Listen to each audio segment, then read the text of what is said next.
Hey, means that's Fox 2 News' music. Yes, it is. Chris Hayes is their investigative reporter, and he joins us now. Good morning, Chris Hayes. Good morning. First of all, congratulations. I know you've all been working over there really hard. We've all been working overtime on this story. And this week, you've been really busy breaking two really big stories. So congrats to you. First, let's start with the story earlier in the week that you got with the Michael Brown family. Now some infighting, and there's infighting going on the main streets of Ferguson. What's the latest with that whole story? We're still waiting to find out more today and to acquire this police report, but it was reported that last Saturday there were some relatives of Michael Brown selling merchandise on the parking lot of Red's Barbecue, which is the corner of Canfield and West Floor, so that's just blocks away from where Michael Brown was shot and killed. So sources tell us that it was Brown's grandmother and a cousin selling these T-shirts, and then a car pulled up, and Brown's mom, Leslie McSpadden, got out. She was very upset and reportedly yelled, quote, "You can't sell this," and then I can't repeat that word. Right. Somebody else that has not been identified jumped out of the car, and a witness says took a weapon that was either a metal pipe or pole and struck Brown's cousin in the face with it. A very bloody scene that medics had to show up to and transport this guy to Christian Northeast Hospital. And then this assault suspect then allegedly grabbed a box of cash that may have contained up to $1,400 and took off. So you mentioned Brown's grandmother. Is that Leslie McSpadden's mother, or is that his father's mother? That would be his father's mother. Okay. And the grandmother's name would be Pearlie Gordon. Right. Now, and Michael Brown was living with his grandmother at the time. Is this the grandmother he was living with at the time? This is another grandmother. Gotcha. Okay. All right. And so that happened Saturday when we're still waiting to hear the police report. That hasn't been released to the public yet. That's right.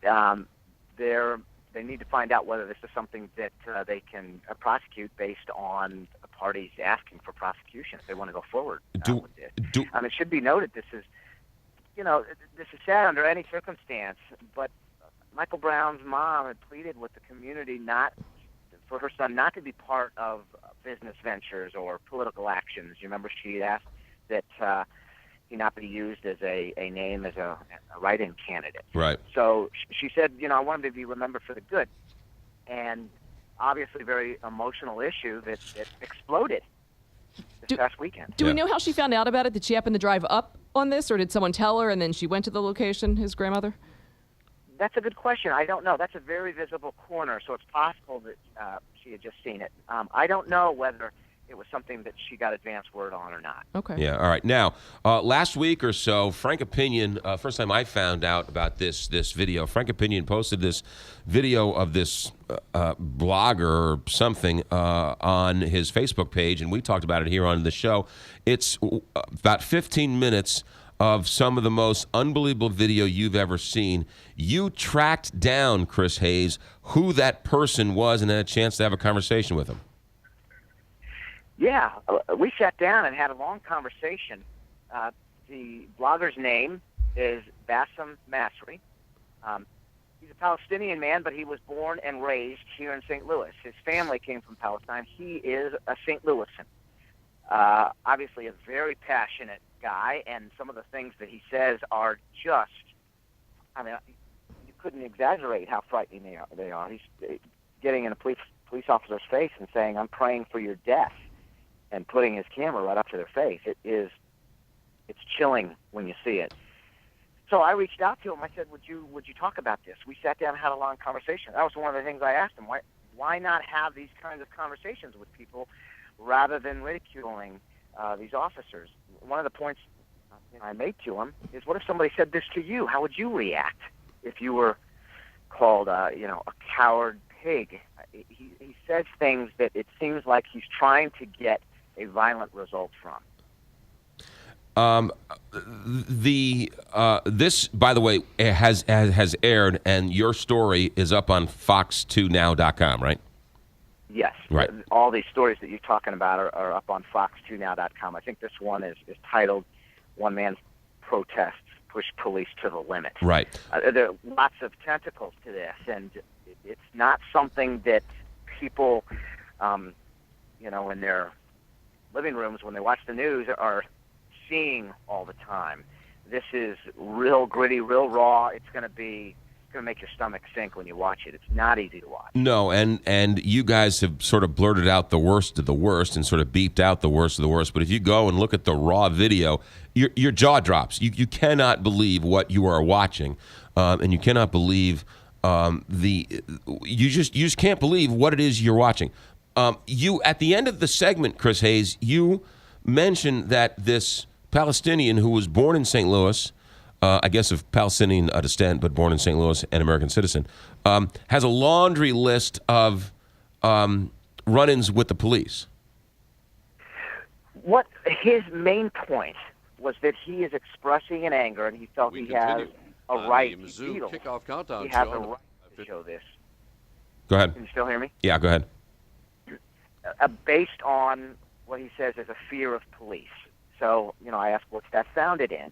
And he says unreasonable arrests for no reason for traffic. And that's been a common thing that we've heard. And I'm sympathetic to that if you feel like you're being harassed for a broken taillight and pulled over for that. So, we looked at court records. There doesn't seem to be a whole lot. But when I contacted DMV, I found this thread of just constant contacts with police, and it deals with having a revoked license since 2007 and then continued either a traffic accident or being pulled over or refusal to blow a breathalyzer. And he still doesn't have a license, is not eligible for one until 2019 unless he pays on a judgment he owes of about $12,000 due to a 5-car crash. Pretty extraordinary stuff. Just talking to these protesters and talking to people who are sympathetic with the protesters, they keep bringing up how they are ticketed out of existence and ticketed so that they're now felons and all that. And you go look at some of these arrest records. You take the city of Pine Lawn, 17,000 tickets. The town is 3,200 people. And you look at see who the police chief is, and the police chief is Anthony Gray, the attorney for the Michael Brown family. And you sort of question yourself, well, what's going, who are you angry with? I mean, I think we can all agree that what's going on in North County is wrong, and we all want to fix it. Why can't we fix it? And there are so many other tentacles that need to be considered and things that people aren't talking about. And each one of these aspects, we need to discuss on a specific basis. I mean, I haven't heard people talk about tow release fees and what different departments charge for that. There are some departments that charge up to $500 just to get a piece of paper from a police department to go get your car from a tow lot. Right. And there are a lot of departments that don't charge a dime for that piece of paper. Those are things that need to be talked about and dealt with. Absolutely, but it seems like the people who are getting that $500 really don't want to talk about that part of this whole story, and yet that's what the protesters are screaming in and yelling about. Chris Hayes, we got to run. Great job as always. Fox 2 News or fox2now.com, the website where both of these stories can be found. Chris, great job. Thanks for checking in. Talk to you soon. You got it. 8:48. Traffic and weather next.